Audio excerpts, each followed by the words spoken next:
The naval landscape of South America is undergoing a seismic shift as the Republic of Chile initiates its ambitious national Continuous Naval Shipbuilding Plan. This strategic directive aims to replace aging surface combatants, specifically the Type 22 and Type 23 frigates previously acquired from the United Kingdom, with a new generation of locally constructed vessels. For the Japanese defense industry, specifically Mitsubishi Heavy Industries, this development represents a critical opportunity to export the Mogami Class frigate, also known as the 30 FFM, and to establish a foothold in a market historically dominated by European and American suppliers. The potential selection of a Japanese platform by the Chilean Navy would not merely constitute a commercial transaction, but would signify a profound validation of Japanese engineering philosophy and a pivotal moment in the normalization of Tokyo as a major global arms exporter. At the heart of this competition lies the requirement for the Chilean state-owned shipyard Asmar to construct these vessels domestically in Talcahuano. This stipulation shifts the nature of the procurement from a simple purchase to a complex partnership involving technology transfer and industrial capability building. The Mogami Class enters this arena possessing distinct technological advantages that align remarkably well with the operational realities of the Chilean Navy. The primary selling point of the 30 FFM design is its revolutionary approach to automation. While comparable vessels in the Western Alliance typically require a crew complement ranging from 150 to 180 personnel, the Mogami Class is designed to operate effectively with a crew of approximately 90 sailors. This drastic reduction is achieved through the integration of advanced artificial intelligence and automated damage control systems, features that address a chronic issue facing modern navies worldwide, which is the challenge of recruiting and retaining qualified personnel. For a navy of modest size like that of Chile, the ability to deploy a high-capability frigate with a reduced human footprint offers significant long-term operational cost savings. Technologically, the Mogami Class presents a sharp contrast to the older doctrines of naval warfare. The vessel features a futuristic Advanced Integrated Combat Information Center, where a 360-degree circular screen provides commanders with unparalleled situational awareness. This fusion of sensor data from the OPY-2 multifunction radar and other sources allows for rapid decision-making in high-stress environments. Furthermore, the stealth characteristics of the hull, designed to minimize radar cross-section, provide a level of survivability that older refitted vessels simply cannot match.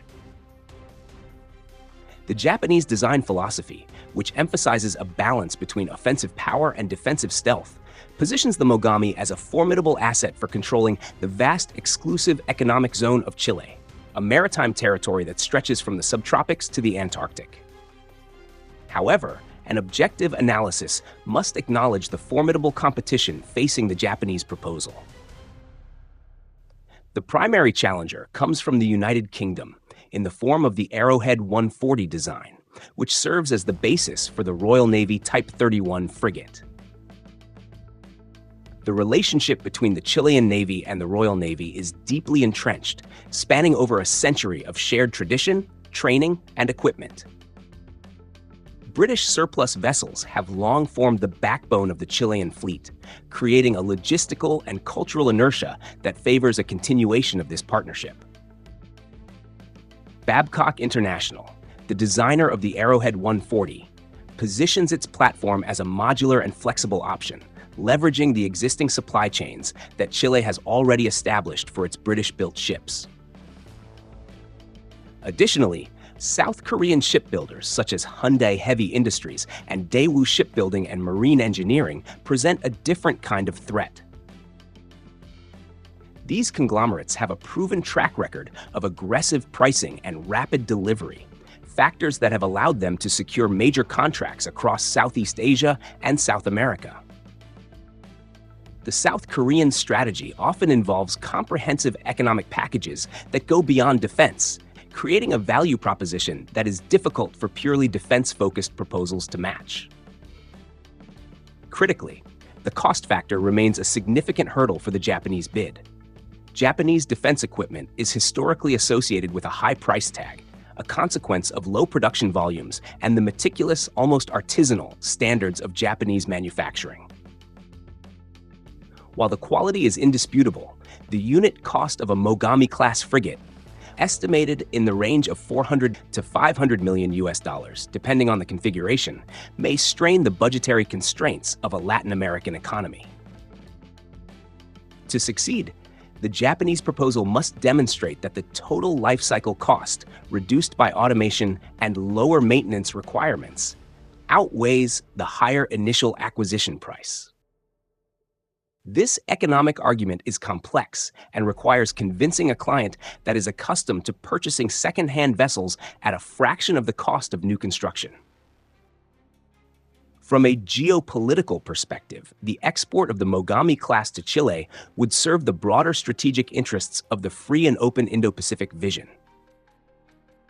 Chile is a Pacific nation, and its security is intrinsically linked to the stability of the Pacific Ocean.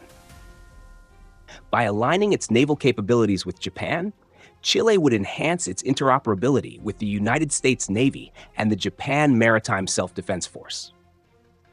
The Mogami Class is equipped with Link 16 and other NATO standard communication systems, facilitating seamless integration during multinational exercises such as RIMPAC.